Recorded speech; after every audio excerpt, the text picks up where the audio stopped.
अक्सरियत या तो कितारों में लगकर आटा खरीद रही होती है, सफेद पोशी का भरम रखने के लिए पेट पर पत्थर बांधकर जिंदगी की कैद से गुजर रही है।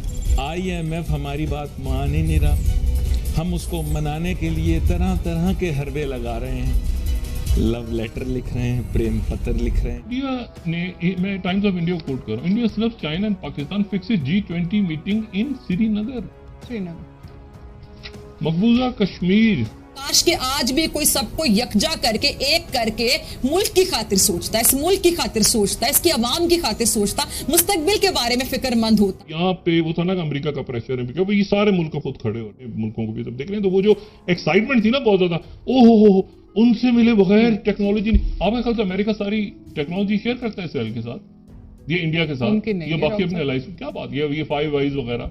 अपनी टेक्नोलॉजी तो इस वक्त ऐसी है कि जिसने बना ली उसने अपने पास रखा, वही तो आपके पास खेल है सारा।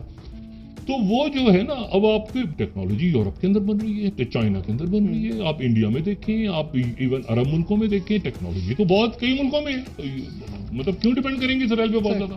तो एक साथ मोहरी है बहुत ज्यादा। तभी वो CIA के चीफ आए खामोशी से, उन्होंने आके कहा ना करें, ये करें, वो करें, ईरान में, ये मामला तय हो रहा है। एक और मामला जो बड़ा दिलचस्प है वो ये कि G20 की समिट कहाँ होती है जी। G20 की सदारत इस साल इंडिया के पास है, वो रोटेट करती है ना साल, इस साल वो इंडिया के पास है। इंडिया ने अच्छा, एक तो उनके जो इंटीरियर मिनिस्टर हैं वो अरुणाचल प्रदेश का उन्होंने दौरा किया, तो उसमें चाइना ने क्रिटिसाइज किया, तो चाइना उसको अपना इलाका समझता है।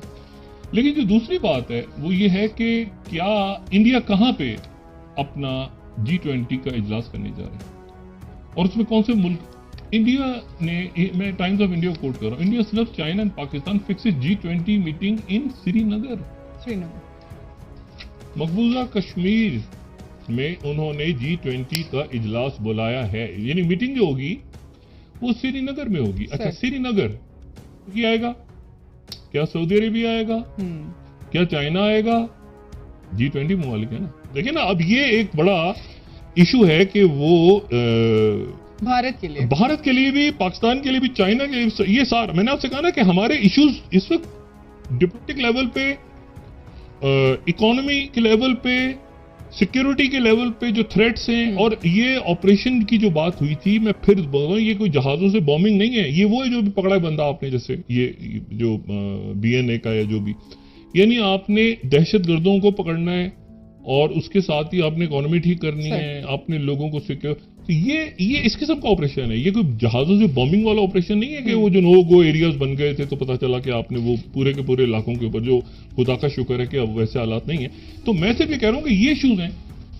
तो इसमें अब नया ब्लॉक बन रहा है, नए रूल्स बन रहे हैं, डॉलराइजेशन की बात चल रही है, नहीं चल रही, कई मुल्कों ने आपस में शुरू कर दी है करेंसी। आपने फ्यूचर कैसे अगले 20-30 साल तक कैसे मुल्क को लेके चलना है, ये बात है। बुनियादी बात कोई नहीं बता रहा कि IMF के साथ मामला कहाँ अटक गए जाके, और हमें पैसे कब मिलेंगे, क्या शराइत हैं, ये कोई, और जहाँ पे मुल्क है इस वक्त, मुल्क के आप हालात तो देखें, सिक्योरिटी हालात, मुल्क के माशी मसाइल, ये जो अदारों के अंदर तकसीम है, और लोगों की महंगाई से जान निकली हुई है। इस वक्त हमारे लिए कोई, इस वक्त तालियां बजाने का वक्त है।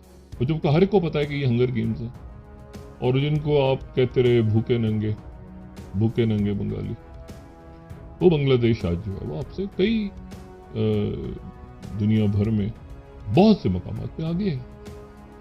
IMF हमारी बात मान ही नहीं रहा। हम उसको मनाने के लिए तरह तरह के हरबे लगा रहे हैं, लव लेटर लिख रहे हैं, प्रेम पत्र लिख रहे हैं, लेकिन वो मान नहीं रहा हमारी बात।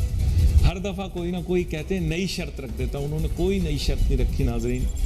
उनके अपने असूल कवायद और ज़वाबित हैं जो आपका आइन भी नहीं बदल सकता। उसकी वजह ये है कि जैसे मैं अमूमन बड़ा ब्लंट हूँ, थोड़ा सख्त हूँ, लोगों को मेरी कड़वी बातें बुरी लगती, लेकिन यही मेरी शोहरत की वजह थी। एक्चुअली हम बहुत ही फुलिश कौम, बहुत फुलिश लोग। I love my country, I love my people, लेकिन बहुत फुलिश लोग। हम चाहते हैं कि किसी न किसी तरीके से मरोड़ तोड़ के दुनिया के सारे असूल कवायद और ज़वाबित हम अपने मुताबिक बना दें। इनको छोटी सी एक पोटली में डालकर कसकर ये कहें कि साहब वो चीज़ है जो हम चाहते हैं। हम हर चीज़ को मरोड़ तोड़ के हमने तुम्हारे लिए कर लिया है, ठीक है।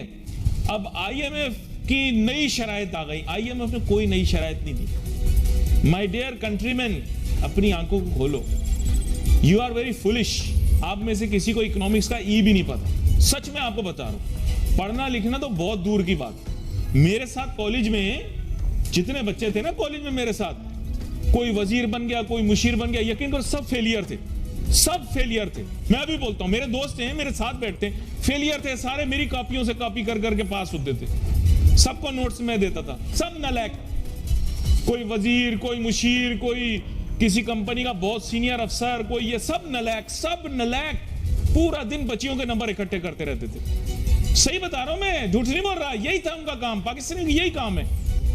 बस किधर घुमाने लेके जाऊंगा, तुझे कहां से लाऊंगा, तुझे कहां लेके जाऊंगा। अम्मा अब्बा के पैसे जाया करते रहते थे, है ना। रोजा भी ऐसे ही रखते थे चिंटू की तरह, हर अजान के ऊपर खोल लेते थे, है ना। कोई कुछ नहीं, कोई दूर दूर तक ना कोई दीन ना कोई। मैं सबकी बात नहीं कर रहा, मैं वैसे बता रहा हूं। ऐसे लोग हमारे यहाँ हुकूमत में आते हैं, टू बी वेरी फ्रैंक। बुरा ना माना, 90% जो है इंग्लिश बहुत अच्छी बोलते हैं, अकल में कद्दू। बुरा ना माना, आप तो रोज इंटरेक्ट करते रहते हैं उन लोगों के साथ। मैं बड़ा रफ एंड टफ हूं इस मामले में, सीधी सीधी बात कर देता हूं। सर ये प्रॉब्लम आपके मुल्क का, IMF के साथ आप क्या निगोशिएशन करोगे? मैं आपको बता रहा हूं, आपकी निगोशिएटिंग टीम के अंदर इतनी नॉलेज ही नहीं होगी कि वो उनके साथ बात कर सकें। बात की बात तो बाद में करेंगे। लेकिन ये वो नेशन है, वो मुल्क है जहां पे मीडियोक्रिटी इज रिवॉर्डेड। मैं जाता हूं, मैं आपको बता दूं, ना अमेरिका में ना यूके में कभी O लेवल्स A लेवल्स के अंदर A ग्रेड आया, उन बच्चों की तस्वीरें आ रही, हाँ A लेवल ले लिया, A ग्रेड ले लिया। इन लोगों की कोई अहमियत नहीं है वहां पर। वहां पे डूअर्स चाहिए, एग्जीक्यूटर्स चाहिए। आइंस्टाइन को तो स्कूल से निकाल दिया था उसकी टीचर ने, जहां तक मैंने सुना है। बेचारा लाइब्रेरी में पढ़ के बड़ा हुआ है। तो आप मुझे बताएं कि आप तो ये conventional education, A grade, O level, CSS exam हैं, जो आप पहले और ज्यादा CSP एग्जाम, जिसको पहले जो है वो IS का एग्जाम कहते थे। सर ये चीजें गलत है ना। और शायद यही वजह है कि अक्सरियत या तो कितारों में लगकर आटा खरीद रही होती है सफेद पोशी का भरम रखने के लिए, पेट पर पत्थर बांधकर जिंदगी की कैद से गुजर रही है। और जो बादशाह तबकात हैं वो आज भी आयन को अपनी मर्जी और मंशा के मुताबिक ढाल लेते हैं, और जो गरीब है उसका जो तज़किरा है वो भी नहीं होता। काश कि आज भी कोई सबको यकजा करके, एक करके मुल्क की खातिर सोचता है, इस मुल्क की खातिर सोचता है, इसकी आवाम की खातिर सोचता, मुस्तकबिल के बारे